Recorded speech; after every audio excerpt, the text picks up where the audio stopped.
ಬಲವೆತ್ತಿ ತೋರುವಾನಿ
ಬನ್ನಿ ಸರ್ ಈ ಕಡೆ ದಯವಿಟ್ಟು ಜಾಗ ಬಿಡಿ ಸರ್ ಸ್ವಲ್ಪ ಜಾಗ ಬಿಡಿ ಬನ್ನಿ ಸರ್ ಸ್ವಲ್ಪ ಜಾಗ ಬಿಡಿ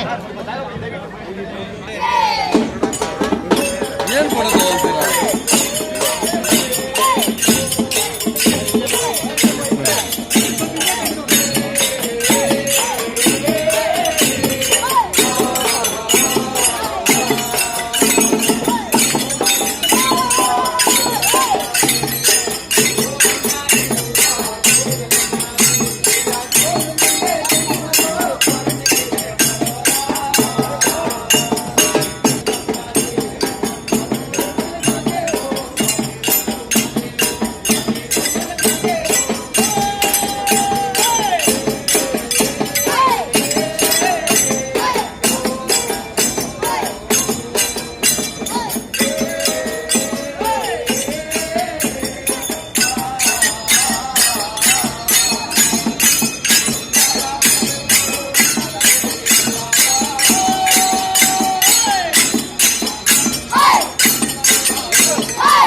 ಋಷಿಗಳ ಬೀಡೆ ಜಯ ಭಾರತ ಜನನಿಯ ತನುಜಾತೆ ಜಯ ಹೇ ಕರ್ನಾಟಕ ಮಾತೆ ಭೂದೇವಿಯ ಮಕುಟದ ನವಮಣಿಯೇ ಕನ್ನಡ ಚಂದ್ರದ ಹೊನ್ನಿನ ಗಣಿಯೇ ರಾಘವ ಮಧುಸೂದನರವತರಿಸಿದ ಭಾರತ ಜನನಿಯ ತನುಜಾತೆ ಜಯ ಭಾರತ ಜನನಿಯ ತನುಜಾತೆ ಜಯ ಹೇ ಕರ್ನಾಟಕ ಮಾತೆ ಸರ್ವ ಜನಾಂಗದ ಶಾಂತಿಯ ತೋಟ ರಸಿಕರ ಕಂಗಳ ಸೆಳೆಯುವ ನೋಟ ಹಿಂದೂ ಕ್ರೈಸ್ತ ಮುಸಲ್ಮಾನ ಪಾರಸಿಕ ಜೈನರು ಧ್ಯಾನ ಜನಗಣ ಹೋಲುವ ದೊರೆಗಳ ಧಾಮ ಗಾಯಕ ವೈಣಿಕರ ರಾಮ ಕನ್ನಡ ನುಡಿ ಕುಣಿದಾಡುವ ದೇಹ ಕನ್ನಡ ತಾಯಿಯ ಮಕ್ಕಳ ದೇಹ ಭಾರತ ಜನನಿಯ ತನುಜಾತೆ ಜಯ ಹೇ ಕರ್ನಾಟಕ ಮಾತೆ ಜಯ ಭಾರತ ಜನನಿಯ ತನುಜಾತೆ ಜಯ ಹೇ ಕರ್ನಾಟಕ ಮಾತೆ ಜಯ ಹೇ ಕರ್ನಾಟಕ ಮಾತೆ ಜಯ ಹೇ ಕರ್ನಾಟಕ ಮಾತೆ ರಾಷ್ಟ್ರಕವಿ ಹೆಸರುಳಿಸಲು ಎಲ್ಲರೂ ಕೂಡೇವು ನಮ್ಮೆದೆಯ ಮಿಡಿಯುವೆ ಮಾತಿನಲ್ಲಿ ಮಾತೆಯನ್ನು ಪೂಜೆ ಮಾಡೇವು ನಮ್ಮುಸಿರು ತೀಡುವೆ ನಾಡಿನಲ್ಲಿ ಮಾಂಗಲ್ಯ ಗೀತ ಹಾಡೇವು ತೊರೆದೇವು ಮರುಳ ಬೆಳೆದೇವು ಹಿರುಳ ಎಳೆದೇವು ಹಿರುಳ ತಿಳಿದೆನು ಬಾ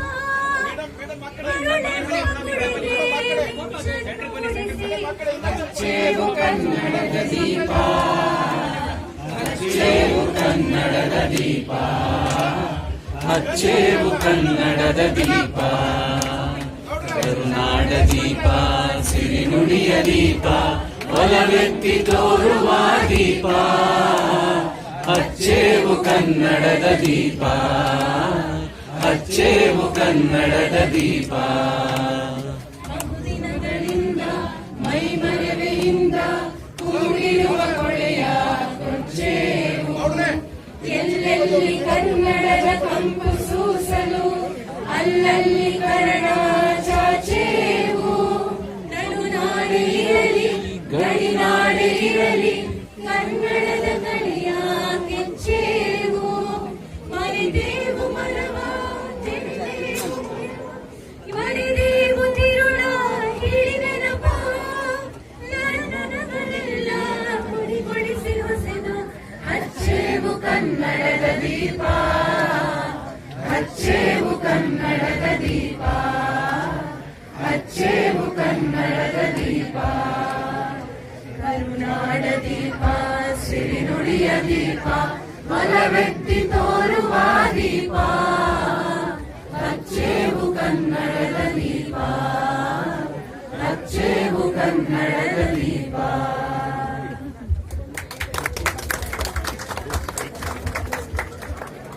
ಡಾಕ್ಟರ್ ಎಸ್ ಕರ್ಕಿ ಅವರ ಅದ್ಭುತವಾದಂತಹ ಒಂದು ರಚನೆ ಹಚ್ಚೇವು ಕನ್ನಡ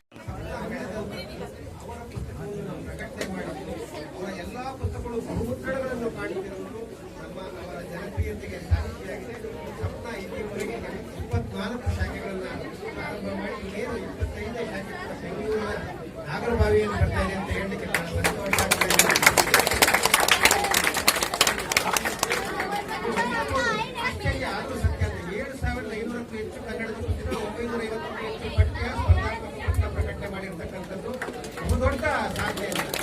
ಜೊತೆಗೆ ಕನ್ನಡದ ಬಹುತೇಕ ಲಭ್ಯವಿರುವ ಪುಸ್ತಕಗಳು ಎಲ್ಲ ಶಾಖೆಗಳಲ್ಲಿ ಲಭ್ಯವಿರುವುದಕ್ಕೆ ಕಾರಣಕರ್ತರು ವಿಶಿಷ್ಟ. ಯಾಕೆಂದ್ರೆ ನೀವು ಮಾತು ಹೇಳ್ತೀನಿ ಅಂತಂದ್ರೆ ಅವರಿಗೆ ಕನ್ನಡದ ಮೇಲೆ ಅಷ್ಟು ಪ್ರೀತಿ, ಅವರ ತಂದೆಯವರಾಗಿದ್ದಂಥ ಸುರೇಶ್ ಅವರಿಗೂ ಕೂಡ ಅಷ್ಟೇ ಪ್ರೀತಿ ಇತ್ತು. ನಂತರದಲ್ಲಿ ಅವರು ನನಗೆ ತೊಂದರೆಯಾಗಿದ್ದಾರೆ. ಅವರಿಗೆ ಕನ್ನಡಿಗರೆಲ್ಲರ ಪರವಾಗಿ ಪ್ರೀತಿಯ ಗೌರವದ ಚಪ್ಪಾಳೆ. ಸ್ನೇಹಿತರೆ, ಆನ್ಲೈನ್ ಸ್ಟೋರ್ನಲ್ಲಿ ವಿಶಿಷ್ಟ ಕನ್ನಡ ಪುಸ್ತಕಗಳ ವಿತರಣೆ ಮಾಡಲು ಶ್ರೀ ಜಾಗಗಳ ವೆಂಕಟರಾಮಯ್ಯ ಅವರು ಆರಂಭಿಸಿದ್ದಾರೆ. ಶ್ರೀ ಎಚ್. ಇವರೆಲ್ಲರನ್ನು ಪ್ರೀತಿಯಿಂದ ಸ್ವಾಗತಿಸಿದ್ದೇನೆ. ಇಲ್ಲಿರುವ ಎಲ್ಲ ಪುಸ್ತಕ ಪ್ರೇಮಿಗಳು, ಮಾಧ್ಯಮದ ಸ್ನೇಹಿತರು ಸ್ವಾಗತವನ್ನು ಕೋರುತ್ತಿದ್ದಾರೆ. ಎಲ್ಲರಿಗೂ ಬನ್ನಿ, ಎಲ್ಲರೂ ಒಟ್ಟುಗೂಡಿ ಈ ಕನ್ನಡದ ತೇರನ್ನು ಎಳೆಯೋಣ. ಕನ್ನಡ ಉಳಿಯಲಿ, ಕನ್ನಡ ಬೆಳೆಯಲಿ. ಜೈ ಭುವನೇಶ್ವರಿ, ಜೈ ಕರ್ನಾಟಕ. ಪ್ರತಿ ಸಲ ನಾನು ನಿತೀಶ್ ಅವ್ರ ಬಗ್ಗೆ ಒಂದು ಮಾತನ್ನ ಹೇಳ್ತಾನೆ ಇರ್ತೀನಿ. ರಸಾಯನ ಶಾಸ್ತ್ರ ಎಲ್ಲಾ ಶಾಸ್ತ್ರಗಳನ್ನು ಕನ್ನಡದಲ್ಲೇ ಓದಿದ್ದೀವಿ. ನಮಗೆ ಕನ್ನಡ ಅಂದ್ರೆ ಬಹಳ ಪ್ರೀತಿ. ನಮ್ಗೆ ಯಾರೋ ಕೇಳಿದ್ರು ನಿಜವಾಗಿ ನೀವು ಪುಸ್ತಕ ಇಂಗ್ಲೀಷ್ನಲ್ಲಿ ಬರೆದು ನಿಜವಾದ ಒಳಗಡೆ ಭಾಷೆಯಲ್ಲಿ ಏನಿರುತ್ತೆ ಅಂತ ನಾನು ಹೇಳದೇ ಇಲ್ಲ. ನಾನು ಕನ್ನಡದಲ್ಲಿ ಯೋಚನೆ ಮಾಡಿ ಇಂಗ್ಲೀಷ್ನಲ್ಲಿ ಬರೀತೀನಿ. ಕಪ್ಪನಾದವರು ಮಾಡುವ ಈ ಕೆಲಸ ಬಹಳ ಮಹತ್ವವಾದದ್ದು. ಇಷ್ಟೊಂದು ಪುಸ್ತಕ ನಾನು ಅನ್ಕೋತಾ ಇದ್ದೆ, ಒಂದಿನ ಬೆಳಿಗ್ಗೆ ಬಂದು ಸಾಯಂಕಾಲ ತನಕ ಪುಸ್ತಕ ನೋಡ್ತೀನಿ, ಕೂತ್ಕೊಂಡು ಓದಬಹುದು ಅಂತ. ಅವನ ಮಕ್ಕ ಹೇಳಿದ್ರು, ಡಾಕ್ಟರ್ ಸಂಧ್ಯಾ ಕುಲಕರ್ಣಿ, ಇದು ಲೈಬ್ರರಿ ಅಲ್ಲ, ಇದು ಕನ್ನಡ ಪುಸ್ತಕದ ಮಳಿಗೆ ಕೊಂಡ್ಕೋಬೇಕು, ಬರೀ ಕುತ್ಕೊಂಡು ಓದೋದಲ್ಲ ಅಂತ. ಇಷ್ಟು ಪುಸ್ತಕಗಳು ನೋಡಿದಾಗ ಒಂದು ಮಗುವಿಗೆ ಮಿಠಾಯಿ ಅಂಗಡಿಯಲ್ಲಿ ಕಳಿಸ್ದಂಗೆ ಆಗ್ಬಿಡ್ತದೆ ನನಗೆ. ಅಷ್ಟು ಒಳ್ಳೊಳ್ಳೆ ಪುಸ್ತಕಗಳಿದೆ. ಮಕ್ಕಳೇ ನಿಮಗೆ ಹೇಳ್ತಿದ್ದೀನಿ, ತಾಯಂದ್ರೆ ಅದಕ್ಕಿಂತ ಮುಂಚೆ ನಿಮಗೆ ಹೇಳ್ತಿದ್ದೀನಿ, ಒಂದು ಸೀರೆಯನ್ನು ಕೊಂಡ್ಕೋಬೇಡಿ, 5,000 ರೂಪಾಯಿ ಉಳಿಯುತ್ತೆ, 5,000 ರೂಪಾಯಿ ಕನ್ನಡ ಪುಸ್ತಕ ಕೊಂಡ್ರಿ, ಮಕ್ಕಳ ಕೂತು ಓದಿಸಿ, ಮಕ್ಕಳ ಕೂತು ಓದಿಸಿ ನೀವು ಓದ್ರಿ. ವಾಟ್ಸ್ಆ್ಯಪ್ ಗ್ರೂಪ್ ಮೆಸೇಜ್ಗಳಲ್ಲಿ ಬಿಸಿ ಆಗಬೇಡಿ. ನನ್ನ ಸ್ನೇಹಿತೆ ಒಬ್ಬರು ಇದ್ದಾಳೆ, ಅವಳು 8 ಅವರ್ ಖರ್ಚು ಮಾಡ್ತಾರೆ, ದಿನಕ್ಕೆ 8 ಗಂಟೆ ವಾಟ್ಸ್ಆ್ಯಪ್ ಗ್ರೂಪ್ ಇವರು ಆಮೇಲೆ ಇಮೇಜ್ಗಳನ್ನ ಹಾಕ್ತಾ ಇರೋ ಟೈಮ್ ವೇಸ್ಟ್ ಮಾಡ್ತಾರೆ. ದಯವಿಟ್ಟು ನಾನು ತಗೊಳ್ಳಿ, ಮುಂಚೆ ತಗೊಂಡ್ಬಿಟ್ಟೆ ಆಮೇಲೆ ಬಂದಿದ್ದೀನಿ, ಪುಸ್ತಕಗಳನ್ನು ಕೊಂಡ್ಕೊಳ್ಳೋಕೆ ಬಂದಿದ್ದೀನಿ. ಇಲ್ಲಿ ಬಂದಿದ್ದೀನಿ, ನಮ್ಮ ಜಯನಗರ ಶಾಖೆಗೆ ಬಂದಿದ್ದೀನಿ. ಆದರೆ ಇವತ್ತು ಬಂದಿರೋದು ತುಂಬ ವಿಶೇಷ. ಇದು ಒಂದು ಅತ್ಯದ್ಭುತವಾದಂಥ ಪದಗಳಲ್ಲಿ ಆಗದೇ ಇರುವಂಥ ಒಂದು ಅನುಭವ ಇದು. ಪುಸ್ತಕ ಜಾತ್ರೆಗೆ ನಾನು ಇದುವರೆಗೂ ಯಾವತ್ತೂ ಭೇಟಿ ಕೊಟ್ಟಿರಲಿಲ್ಲ. ಇದು ಒಂದು ಸುವರ್ಣಾವಕಾಶ ಸಿಕ್ಕಿರೋದು. ಇವತ್ತು ಕೇವಲ ಅತಿಥಿಯಾಗಿ ನಾನು ಬಂದಿಲ್ಲ, ಇತ್ತೀಚೆಗೆ ನನ್ನ ಒಂದು ಪುಸ್ತಕ ಕೂಡ ಬಿಡುಗಡೆ ಆಯಿತು, ನಾನು ಬರೆದಿರೋ ಪುಸ್ತಕ ಸಾಲುಗಳ ನಡುವೆ ಅಂತ. ಹಾಗಾಗಿ ಒಬ್ಬ ಲೇಖಕನಾಗಿ ಕೂಡ ಇವತ್ತು ನಾನು ಬಂದಿದ್ದೀನಿ. ಇವತ್ತು ದಿಗ್ಗಜರ ಜೊತೆ ಸಾಹಿತಿಗಳ ಜೊತೆ ಎಮ್ಮೆಲ್ಲರ ಜೊತೆ ಸ್ವಲ್ಪ ಕಾಲ ಕಳೆದಿದ್ದೇನೆ. ಇದಕ್ಕೆ ನಾನು ನಮ್ಮ ಉದ್ಯೋಗಗಳಿಗೆ ಧನ್ಯವಾದಗಳನ್ನು ಹೇಳ್ತೀನಿ.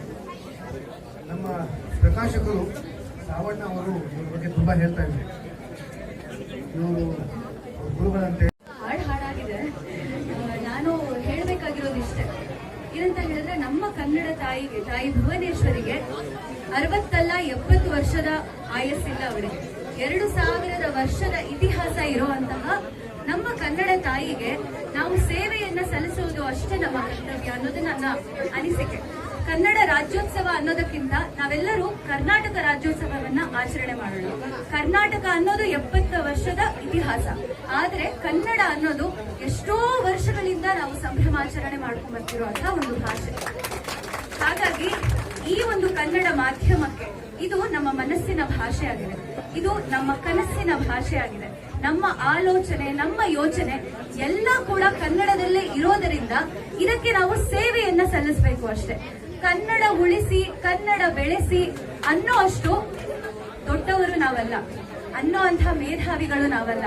ಕನ್ನಡ ತಾಯಿಗೆ, ನಮ್ಮ ತಾಯಿಯನ್ನ ಉಳಿಸೋದಕ್ಕೆ ಅವಳ ಮುಂದೆ ನಾವು ಇಷ್ಟೇ ಚಿಕ್ಕವರು, ಅವಳನ್ನ ಬೆಳೆಸೋದಕ್ಕೆ ನಾವು ಇಷ್ಟೇ ಚಿಕ್ಕವರು. ಅವಳನ್ನ ಬಳಸಿದ್ರೆ ಮಾತ್ರ ನಾವು ಅವಳನ್ನ ಸೇವೆಯನ್ನ ನಾವು ಮಾಡೋದಕ್ಕೆ ಸಾಧ್ಯ. ಹಾಗಾಗಿ ನಮ್ಮ ಮನಸ್ಸಿನ ಭಾಷೆಯನ್ನ ನಾವು ಸಂಭ್ರಮಾಚರಣೆ ಮಾಡಬೇಕು ಅಂತಂದ್ರೆ ಕನ್ನಡವನ್ನ ಬಳಸೋಣ. ಕನ್ನಡವನ್ನ ಬಳಸಿದಷ್ಟು ನಮ್ಮ ತಾಯಿಗೆ ನಾವು ಗೌರವ ನೀಡಿದ ಹಾಗೆ, ನಮ್ಮ ತಾಯಿಗೆ ನಾವು ಸೇವೆಯನ್ನ ಸಲ್ಲಿಸೋ ಹಾಗೆ. ಮನೆಯಲ್ಲಾಗಲಿ ಕರುಣಾಸಿಗೋ ಕರುಣಾಸಿಗೋ ಪಡಿಬಹುದು ಅಂತ ದಯಮಾಡಿ. ಈಗ ನಿಮ್ಮೆಲ್ಲರ ಪ್ರೀತಿಯ ಜನಪ್ರಿಯ ಮಾಜಿ ಮುಖ್ಯಮಂತ್ರಿಗಳು ಶ್ರೀ ಕುಮಾರಸ್ವಾಮಿ ಅವರು, ಹಾಲಿ ಕೇಂದ್ರ ಸಚಿವರು ಈಗ ಇದನ್ನು ಲೋಕಾರ್ಪಣೆ ಮಾಡಿದ್ದಾರೆ.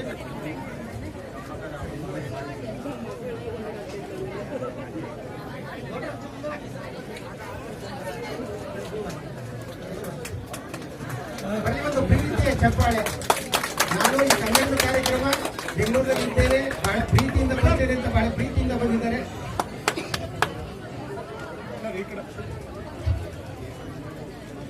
ಕೊಡಿ ಸರ್.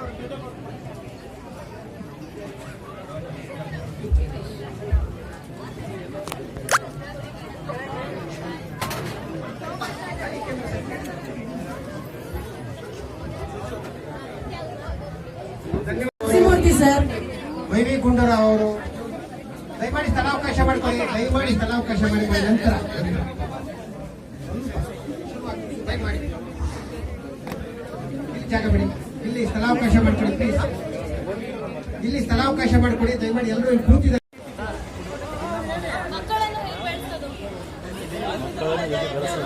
ಕ್ಯಾನ್ಸರ್ ಬರುತ್ತೆ ಅಣ್ಣ ತಗೋರಿ, ಈ ಕಡೆ ಬರ್ರಿ, ಹಿಂದಕ್ಕೆ ಬರ್ರಿ ನೋಡ್ರಿ. ಬಂದೆ ಹಾಂ ನಡೀರಿ ಅಣ್ಣ ಹೊರಗಡೆ.